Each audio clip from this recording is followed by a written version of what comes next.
Saya tambahkan ya, terkait dengan pertanyaan tadi ada beberapa tersangka yang dikenakan pasal 340 sama 338. Itu untuk tersangka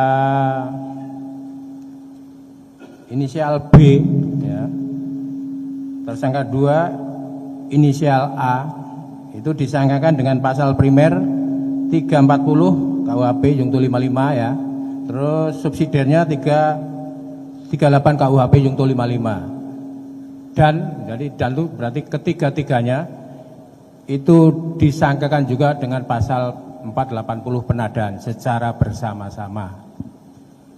Ya. Terus terkait dengan pidana tambahan nanti akan dilihat kualitas dari perbuatan di antara tiga ini, ya.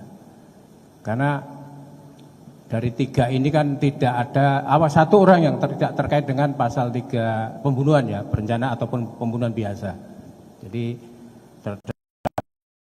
nama R itu kena pasal 480 terkait dari rekonstruksi kemarin tidak ada di lokasi kejadian. Jadi begitu kejadian itu yang saya gambarkan. Nanti di persidangan akan terungkap secara terang benderang. Saya kira begitu. Jin. Jelas ya, jadi saya katakan tadi nanti di persidangan akan lebih gamblang. Kita sudah sajikanlah fakta-fakta yang ada di lapangan secara transparan, baik dalam bentuk tadi yang kemarin kita rekonstruksi maupun dalam proses penyidikan para tersangka dan saksi. Dan menambahkan izin, jadi nanti persidangan bersifat terbuka. Peradilan militer itu sama dengan peradilan umum atau peradilan lainnya. Bersifat terbuka, tidak tertutup. Tertutup itu untuk perkara kesusilaan. Jadi di pengadilan umum itu juga kalau kesusilaan tertutup, ya, tidak kita tutup-tutupi. Jadi bersifat terbuka. Mohon silakan nanti diikuti. Ya. Demikian. Ya, Pak, selamat siang semua. Saya Rian dari Kompas.com, Pak. Ini mungkin menambahi pertanyaan tadi. Itu kan tadi Bapak bilang bahwa disebutkan di sini dikenakan pasal 340 itu pembunuhan berencana.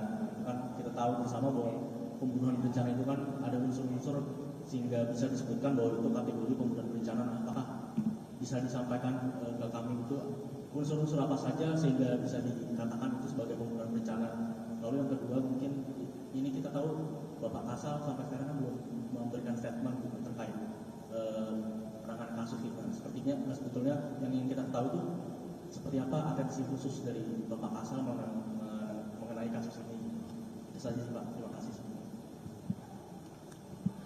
Jadi ininya klausul pembunuhan berencana itu adalah tersangka itu ada jeda waktu untuk berpikir.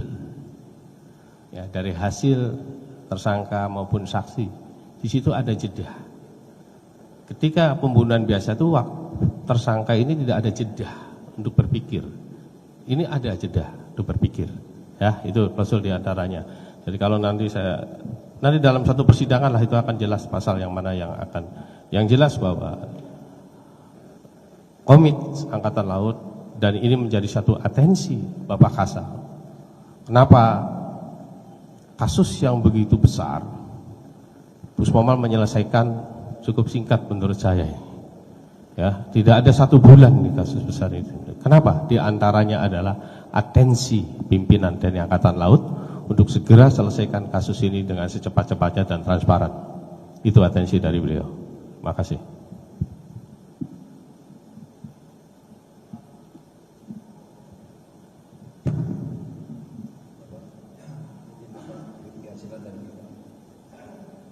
Mungkin pertanyaan untuk Kautmil 2 Pak Pusmomal.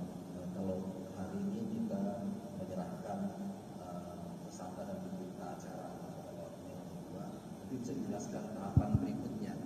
Apakah setelah ini langsung persidangan atau butuh waktu menuju persidangan yang terima kasih. Terima kasih. Kemudian kami jawab dan Komandan. Jadi hari ini rencana berkas akan serahkan ke Auditorat 207 Jakarta. Selanjutnya kami sudah menghitung kira-kira 2 minggu. Nah, nanti akan kami teliti ya, hari ini kami teliti 2 minggu mungkin sudah selesai ya. SPH Papat akan kami kirim ke Papra secepatnya. Kami sudah koordinasi sama Kekum, Bapak Kekum Armada untuk segera diterbitkan Kepra, keputusan penyerahan perkara, untuk dilimpahkan di Pengadilan Militer 208 Jakarta. Jadi kami maraton ya, secepat-cepatnya. Jadi maksimal kami sudah koordinasi sama staf 2 minggu, mudah-mudahan sudah selesai.